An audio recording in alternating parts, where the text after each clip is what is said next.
Hey everyone, welcome back you all to my channel Ashish Vlogs.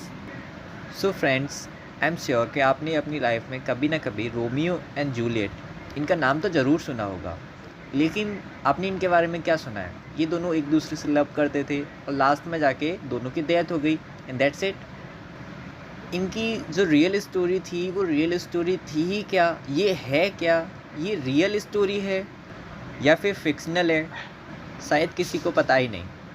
चलिए, तो ये video completely Romeo and Juliet के बारे में ही है। ये एक्चुअली है क्या, तो आज इसी के बारे में जान लीजिए। ये एक्चुअली एक ड्रामा है, एक प्ले है जिसको लिखा है विलियम शेक्सपियर ने।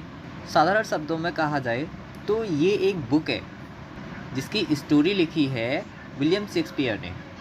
अब इस स्टोरी के बारे में जानने से पहले थोड़ा सा इसके राइटर विलियम शेक्सपियर जी के बारे में जान लेते हैं। तो देखिए, विलियम शेक्सपियर जी के बारे में आपको मैंने अपनी अर्ली वीडियोज़ में भी बताया है।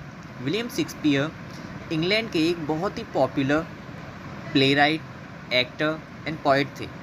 इनका जन्म 23 अप्रैल 1564 को स्ट्रैटफोर्ड नाम की जगह पर, जो कि एवन रिवर के पास में है, इंग्लैंड में हुआ था, और 26 अप्रैल 1616 में इनकी डेथ हुई।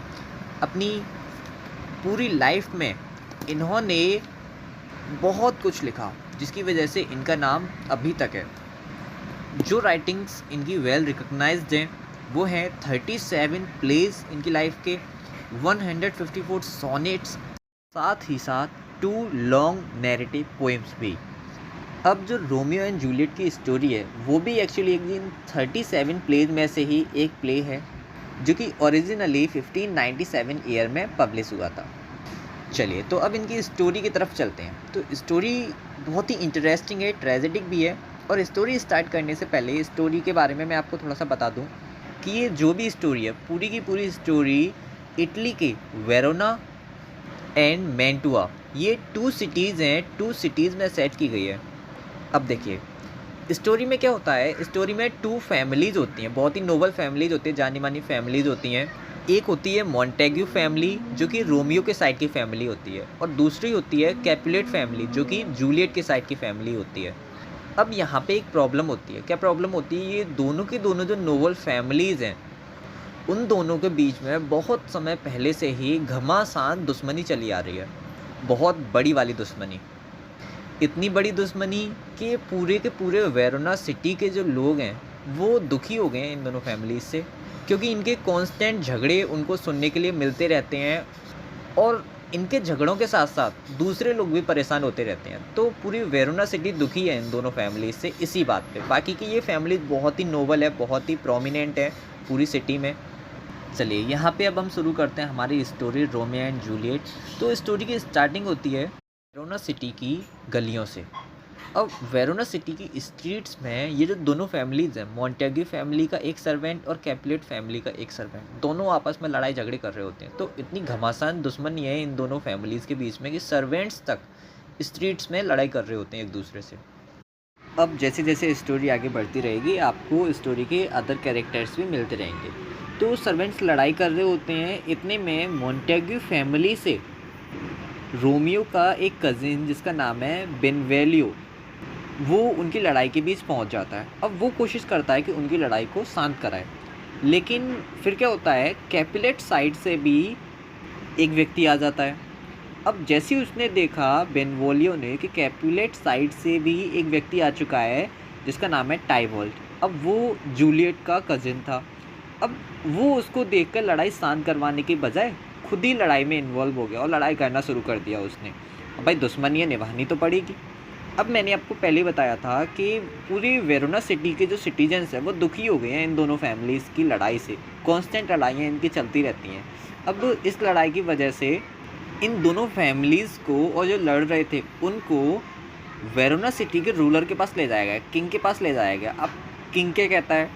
किंग इन दोनों फैमिलीज़ को वार्न कर देता है, चेतावनी दे देता है कि नेक्स्ट टाइम से तुम दोनों फैमिलीज़ में से कोई भी लड़ते हुए मिला वेरोना सिटी में तो उसको डेथ सेंटेंस दे दिया जाएगा, यानी कि मौत की सज़ा सुना दी जाएगी, एंड दैट्स इट। अब दोनों फैमिली जी हुजूरी करके वहाँ से चले जाते हैं। चलिए, अब इंट्रो कराते हैं अपने हीरो का, रोमियो का।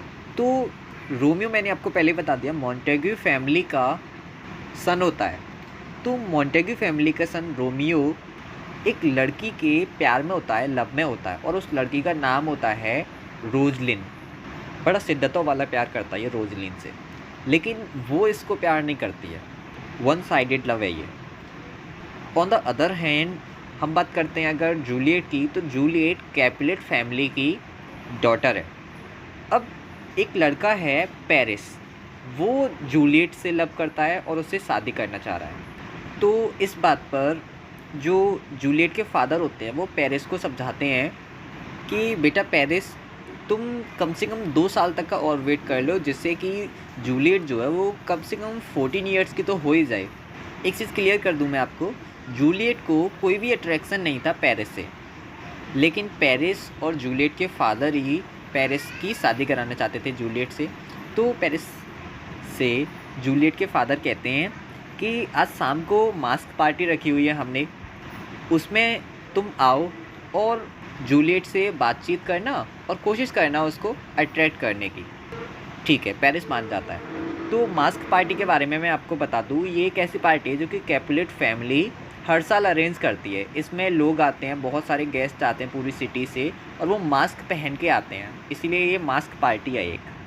तो क्योंकि पूरे शहर से गेस्ट्स आते हैं, तो कैपुलेट फैमिली का जो सर्वेंट होता है वो इनविटेशन कार्ड लेके वेरोना सिटी के अलग अलग लोगों के पास जाता है उनको इनवाइट करने के लिए। रास्ते में बेनवोलियो और रोमियो उस सर्वेंट को देख लेते हैं और उनको ये बात पता चल जाती है कि ये मास्क पार्टी अरेंज होने जा रही है यहाँ पर। अब यहाँ पर बेनवोलियो का दिमाग चलता है और वो रोमियो से बोलता है कि चलो रोमियो, हम भी वहाँ पर चलते हैं, क्योंकि वेरोना सिटी में बहुत सारी ब्यूटीफुल लेडीज़ हैं और वहाँ पर आएंगी वो सारी लेडीज़, तो चलो हम भी वहाँ पे चलते हैं और वहाँ पे एंजॉय करेंगे। अब रोमियो ये बात सुनता है तो रोमियो भी रेडी हो जाता है, लेकिन रोमियो इसलिए नहीं रेडी होता है ताकि सारी की सारी ब्यूटीफुल लेडीज़ वहाँ पे आएंगी वो उनको देखेगा, नहीं, वो बस इसलिए रेडी हो जाता है क्योंकि वो सोचता है कि जो उसकी लव है रोजलिन, शायद वो भी वहाँ पर आएगी और उसको देखने का मौका मिलेगा। अब वो दोनों मास्क पार्टी में पहुँच जाते हैं।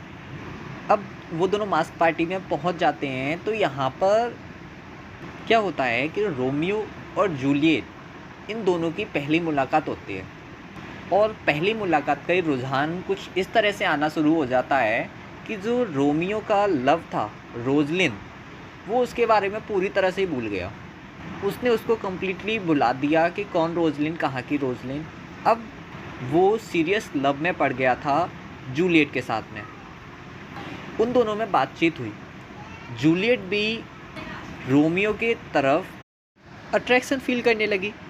उन दोनों ने एक दूसरे के बारे में ना जानते हुए भी एक दूसरे को फर्स्ट साइट में ही पसंद कर लिया और किस भी किया। ठीक है, अब पार्टी के कुछ समय बाद दूसरे दिन उन दोनों को एक दूसरे की आइडेंटिटी पता चलती है। पहचान जाने के बाद एक दूसरे की वो दोनों बड़े ही दुखी होते हैं, लेकिन अब क्या होना था, अब तो बहुत टाइम हो गया, वो दोनों तो एक दूसरे के प्यार में पड़ चुके हैं। अब आइडेंटिटी जानने से क्या फ़ायदा, अब दुखी होने से क्या फ़ायदा। अब वो दोनों सोचने की कोशिश करते हैं कि अब आगे क्या किया जाए।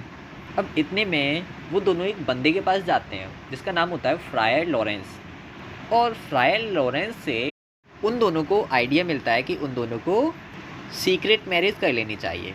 अब फ्रायर लॉरेंस भी इन दोनों की फैमिलीज़ के बारे में जानता था, लेकिन उसने ये सीक्रेट मैरिज कराने का इसलिए सोचा था ताकि इन दोनों की फैमिलीज़ में जो लड़ाई है वो इन दोनों की मैरिज की वजह से शांत हो जाए, दुश्मनी ख़त्म हो जाए। तो उसने अच्छे के लिए ही सोचा था।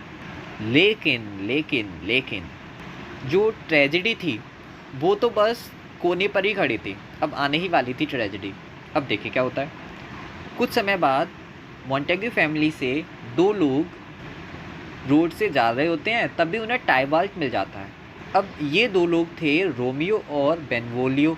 जब ये जा रहे होते हैं तो टाइबाल्ट जो कि जूलियट का कज़िन है वो उनको पहचान लेता है कि ये दोनों तो मास्क पार्टी में आए थे। अब उसको इसकी आइडेंटिटी का पता चल जाता है। अब आइडेंटिटी का पता चलने के बाद टाइबल्ट क्या करता है, रोमियो को चैलेंज करता है कि तू मेरे साथ डुएल कर। डुएल यानी कि द्वंद्व युद्ध कर, फाइट कर, ठीक है, सिंपल वर्ड्स में फाइट करने के लिए उसको चैलेंज करता है टाइबल्ट रोमियो को। रोमियो नहीं चाहता कि वो किसी से फाइट करे, लड़ाई करे। अब जब उसकी फैमिली को, रोमियो को फैमिली को इस बात के बारे में पता चलता है और उनको ये भी पता चलता है कि रोमियो फाइट करना ही नहीं चाहता, तो वो इस चीज़ से बड़े नाराज़ होते हैं। वो इस चीज़ को लेके नाराज़ होते हैं कि किसी ने तुम्हें चैलेंज किया है और तुम डर कर उल्टे पाँव लौटना चाह रहे हो क्या? तुम्हें लड़ाई करनी चाहिए। अगर फाइट का बोला है, चैलेंज बोला है, तो तुम्हें चैलेंज एक्सेप्ट करना चाहिए। अब वो ना चाहते हुए भी लड़ाई में इन्वॉल्व हो जाता है। अब फाइट के टाइम पे भी रोमियो कोशिश करता है कि ये फ़ाइट हो ही ना, लेकिन गलती से वो टाइबॉल्ट को मार देता है। अब यहाँ पे टाइबॉल्ट मर चुका है। तो जैसा कि जो वेरोना का किंग था, उसने डिसाइड किया था कि तुम दोनों में से किसी भी फैमिली के मेंबर ने अगर कोई भी लड़ाई झगड़ा किया तो तुमको बैनिश कर दिया जाएगा, सिटी से बाहर निकाल दिया जाएगा। वही हुआ। अब रोमियो को सज़ा सुना दी गई कि तुम्हें सिटी से बाहर निकाल दिया जाएगा। अब दूसरे दिन रोमियो सिटी से बाहर निकलने वाला था, तो उसने आखिरी रात, आखिरी दिन अपने लव जूलियट के साथ में बिताया। दोनों बड़े ही दुखी थे कि अब क्या किया जाए। जूलियट भी रोमियो को बताती है कि उसके फादर भी उसकी शादी पेरिस से कराने की सोच रहे हैं, ये ना जानते हुए कि जूलियट की शादी तो पहले ही हो चुकी है रोमियो से। अब दूसरे दिन जूलियट इस मैटर में अपनी एक नर्स होती है, नर्स से एडवाइस लेती है कि क्या करना चाहिए। तो उसकी नर्स उसको एडवाइस करती है कि तुम्हें पेरिस से ही शादी कर लेनी चाहिए, क्योंकि पेरिस एक अच्छा लड़का है, पेरिस को। तो उसको उसका सजेशन पसंद नहीं आया कि नहीं, मुझे ऐसा करना ही नहीं है। तो उसने नर्स का सजेशन तो रिजेक्ट कर दिया। अब वो क्या होती है, फ्रायर लॉरेंस से बात करती है। अब फ्रायर लॉरेंस उसके साथ मिलकर एक प्लान बनाने के लिए रेडी हो जाते हैं। वो प्लान कुछ ऐसा है कि जूलियट की शादी वाले दिन से एक रात पहले ही जूलियट को एक तरह का फेक पॉइज़न पिलाया जाएगा, और उस फेक पॉइज़न को पीने के बाद कुछ समय तक, लगभग 2-4 घंटे तक, जूलियट सबकी नज़रों में मर जाएगी। लेकिन 2-4 घंटे बाद उसको अपने आप ही होश आ जाएगा और वो ठीक हो जाएगी। तो उस समय उसको मरा हुआ समझ के जब उसकी फैमिली वाले उसको जब कैफिन में लेके दफनाने के लिए जाएंगे और उसको दफनाने के बाद वापस आ जाएंगे, तभी उस समय वहाँ पर रोमियो पहुँच जाएगा। और जब जूलियट को भी होश आ जाएगा, तब वो दोनों एक दूसरे से मिल जाएंगे और कहीं भी जाकर आराम से इस बार रह सकेंगे। लेकिन इस प्लान में भी एक बहुत ही भारी गड़बड़ हो जाती है। प्लान के अकॉर्डिंग जूलियट जहर पी लेती है और सब उसको मरा हुआ भी समझते हैं। वहाँ पर उसके कैफिन को ले जाके अपने ट्रेडिशंस के अकॉर्डिंग, अपने रीति रिवाजों के अकॉर्डिंग उस कैफिन को ग्रेवयार्ड में छोड़कर आ जाते हैं उसकी फैमिली वाले। लेकिन फ्रायर लॉरेंस का जो मैसेज होता है रोमियो तक, जो पहुंचाना ज़रूरी था कि ये प्लान है, वो पूरी तरह से रोमियो तक नहीं पहुंचता है। रोमियो के पास तक सिर्फ इतना ही पहुंचता है कि जूलियट ने जहर पी लिया है और वो मर गई है। अब होना क्या था, रोमियो भी क्या होता है, मार्केट से जहर ले लेता है, पॉइज़न ले लेता है और पॉइज़न लेके जूलियट के टूम पर पहुंचता है। वहाँ पर उसको पेरिस मिलता है। अब पेरिस से उसकी लड़ाई होती है और वो पेरिस को मार देता है। रोमियो देखता है जूलियट तो मरी चुकी है, तो उसके भी जीने का क्या फ़ायदा। अब वो उस जहर को पी लेता है और वहीं पे अपनी जान दे देता है। अब कुछ समय बाद जो जूलियट है, जूलियट को होश आता है और जूलियट को जब पता चलता है कि ये सब हो चुका, रोमियो ने भी अपनी जान दे दी है, तो उसे दिखता है कि अब तो जीने के लिए कुछ बचा ही नहीं है। वो भी जान देना चाहती है। तो उसने क्या किया, जो जहर रोमियो ने पिया है वो जहर उसके लिप्स पर लगा हुआ देखकर उसने उसके लिप्स को किस किया ताकि वो भी उस जहर से मर जाए। लेकिन नहीं, उससे उसकी जान नहीं जाती है। तो वो चाकू लेती है और चाकू लेके अपने दिल पर वार करके अपनी भी जान दे देती है। अब दोनों फैमिली के मेंबर्स को इस बात का पता चलता है।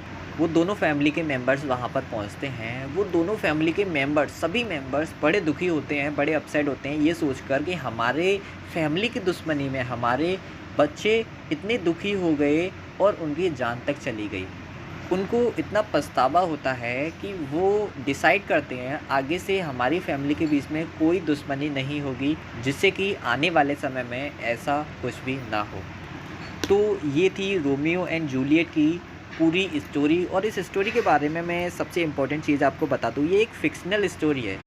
This is purely a fictional story written by William Shakespeare. तो अब आपको रोमियो एंड जूलियट की फुल स्टोरी पता चल गई है और आपको ये भी पता है ये एक्चुअली एक राइटिंग है, एक प्ले है जो कि विलियम शेक्सपियर ने लिखा है। तो आपको प्ले की समरी कैसी लगी, please tell me in the comment box. Video को लाइक एंड शेयर करें और चैनल को सब्सक्राइब करके बेल आइकन भी ज़रूर प्रेस करें ताकि आगे से जो भी वीडियो आए उसकी नोटिफिकेशन आप तक आ जाए। Thank you very much. Thank you for watching.